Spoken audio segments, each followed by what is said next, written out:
Hey everybody, today we will talk about how to fix or how to solve not opening on Roblox. Do you know how to fix or how to find the solution about not opening on Roblox app? You should just go to settings.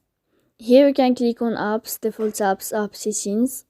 Then this list you will enter to the window or to the app of Roblox and you can click. Here in this page of app info you can click on first stop and you can click OK. Then you will enter to the window of storage. After that you can click clear cache. Don't click clear data because that can cause you errors on your app. And in the end you can turn off your phone and you can wait a moment or 3 seconds to turn on your phone again.